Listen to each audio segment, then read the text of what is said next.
Alright, let's grab our can here because we clearly weren't ready for this. There we go, sound cues, LOL. So, you probably could tell from like the previous video, I kind of went into this with almost no effort really at all, and quite frankly it's because I've been feeling really burnt out. It's about time for another like mini vacation. So we'll talk about that more when we get to the end of the video.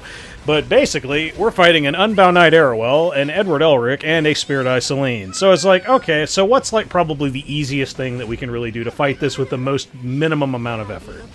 Well, for starters, I don't see any green shit. So because there's no green shit, let's go ahead and throw Choux at this. So because we have Choux on the field, basically as soon as we get off her initial S3, which we already did, we were aware of the risks that were going to be going into Spirit Eye Celine. I absolutely shouldn't be getting killed by it. Doesn't happen. And now that we've gotten the S3 off, so anytime anybody else on the field does take damage, there is a chance that Choux will react with a counterattack. Unfortunately, that's not quite happening at the moment, because the goal is we'll have Shadow Knight Pyllis here. She's basically going to tank any and all of the fun, oh so wonderful fun shit from Spirit Eye Celine. She's also going to be taking the brunt of the, like, you know, CC stun attacks that the Unbound Knight Arowell is going to do. And then we're also going to have Roana here, basically just as a means of, hey, I just had a feeling, Dust Devil, shenanigans, things of that nature was going to happen. And fortunately for me, they did. And then also, this Edward Elric is on injury. So I was warned ahead of time, hey guys, look out, the Edward Elric's on the injury set. And it's like, oh, okay, well, I mean, that's kind of normal. I kind of see that a lot, to be honest with you. But here's where the fun starts to kick in, is all of the oh-so-wonderful counterattacks that Choux starts to bring to the field. Because we're rocking Rocket Punch on Shadow Knight Pyllis, so she's actually doing decent damage as well. But then there's Choux doing the big burst damage. Because right there, we just went into the Edward Elric, took about half of his health, and then just killed the escort on Arowell because of oh-so-wonderful escort shenanigans. And now, we have one last turn of possession buff up on Spirit Eye Celine. It has just been used here. Now we just go into her. We happen to get the provoke right there, so now we don't care. Fuck it. Just throw out that other S3, because she doesn't have possession buff up, and she's already taken a huge amount of damage. This is going to kill her. Shazam. And then all we have left now is Edward Elric, and we've only gone into him once. And this is the one time that we'll go into him with the chance of equivalent exchange rise coming at us. Which, we don't give a shit. Like, it doesn't even matter, because this straight up kills him. LOL. On to the next fight. Now, remember when I was saying, like, yo, dog, I don't even feel like fucking trying. This is a prime example of, yo, dog, I just don't feel like fucking trying today. So we're going in with an Angelic Montmorancy, a Shuna, and then also a Dark Corvus. Why are we doing this? Well, mainly because Navy Captain Landy is broken as fuck. And the only real means of safely dealing with a Navy Captain Landy is you have to either use a unit that can deal immediate, like, hey, no questions asked crits, or you have to, like, go into it with other shenanigans that just kill the unit outright. And we don't have barriers that we can really utilize in this format, so Arunka's out. And I was like, you know what? It's two fucking light units going into a dark unit. Fuck it. Just throw Dark Corvus at it. And now we don't even have to deal with Lionheart Cermia. So now that we've taken down the Lionheart Cermia, who I honestly feel like was the bigger threat, because if a 3% happens, she'll go in with, like, you know, big AoE attack, do a shitload of damage, and then also, you know, like, set up Dark Corvus so that he can actually do more S3s. That's good, but I think the trade-off is kind of not worth it, because we're also dealing with the RNG machine that is Navy Captain Landy. Because we're not rocking Roana, we're not rocking Shadow Knight Pyllis, we're basically taking a big, huge brunt of that damage. And there was the jump scare of the fight. So that was an effectiveness ae-KARINA. I don't have an immense amount of F-res on my Shuna, but I have enough to where I can basically block the bullshit. So this is an ae-KARINA. That is reason enough to actually be afraid. Now, thankfully for us, we have Momo here with us as well. We'll go ahead and just let loose with the S3. We'll keep her supported, you know, keep the immunity up, and we already have S3 on Dark Corvus again. Well, after we've killed the Navy Captain Landy, we have literally nothing to worry about, so we'll just skip ahead to the end, and we'll kill the ae-KARINA. Yay, I saved y'all a minute and a half. And lo and behold, let's keep on going down this list of like, hey, yo, dog, I just don't feel like trying today. So, Conqueror, Lilias, Navy Captain, Landy, and Choux. So, here is the thing that at least makes this somewhat interesting. One, we have Green Iseria with us. That's going to reset the cooldown on Dark Corvus. We also have her on Flan's artifact. That is going to give us 10 souls because we used a non-attack skill. Now we have Soul Burn, Dark Corvus, Devil's Descent ready to go right from the jump. And of course, hey, RNG. Fuck this game.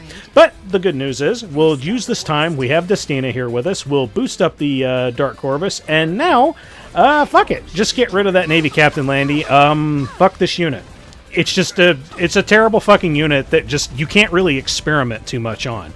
That's why Navy Captain Landy's such a fucking bitch to deal with right now.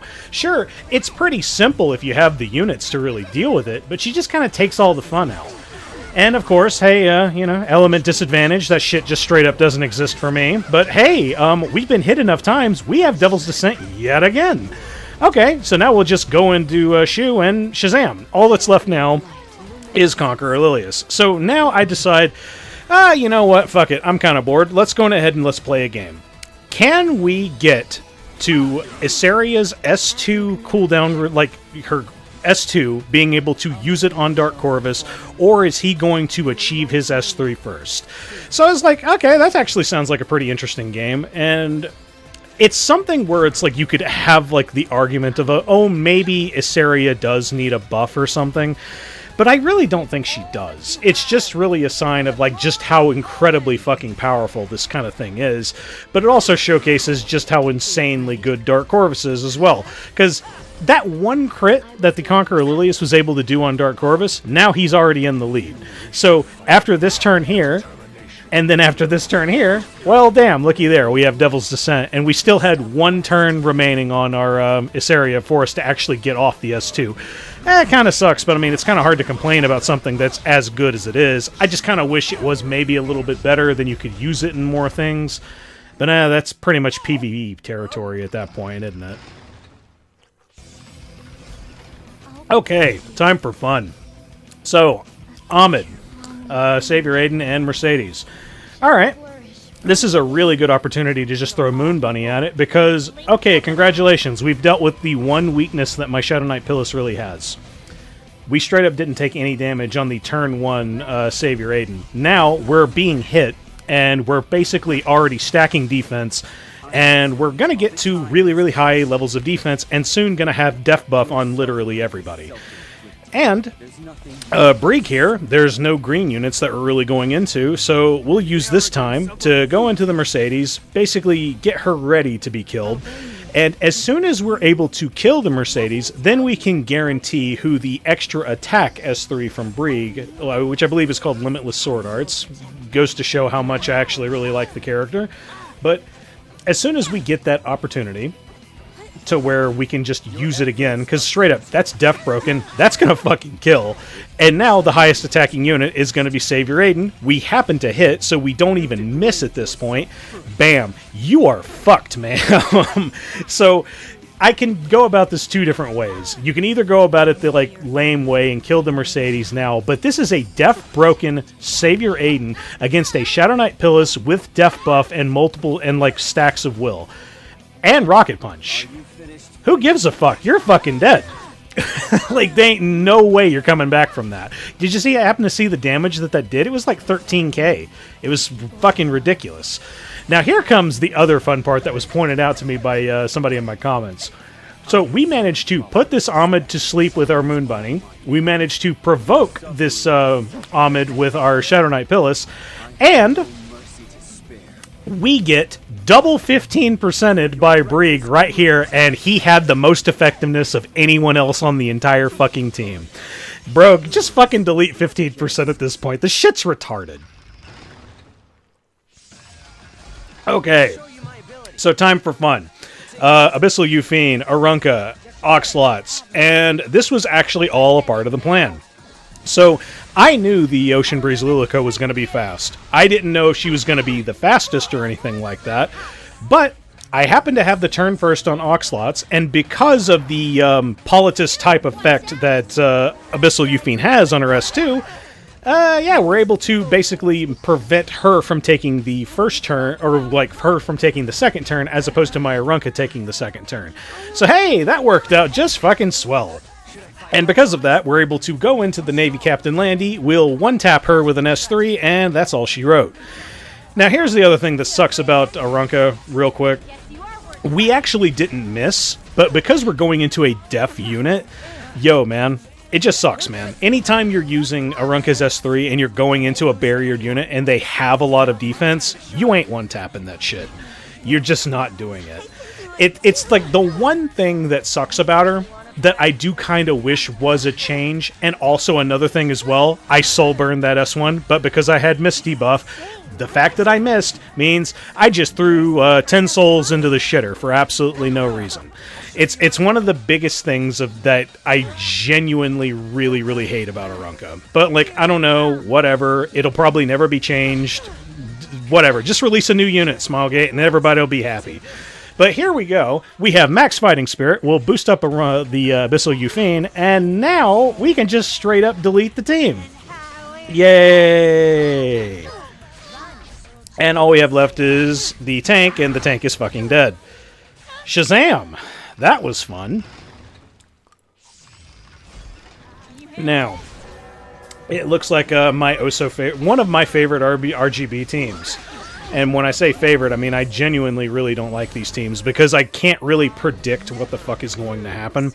For example, this is a Lilias that is not on her EE for, like, you know, CR push, but because I'm not going into a Ran, then I can't utilize the Rimuru and Inferno Kawazu Rimuru strat, or no, Edward Elric strat, fuck, whatever.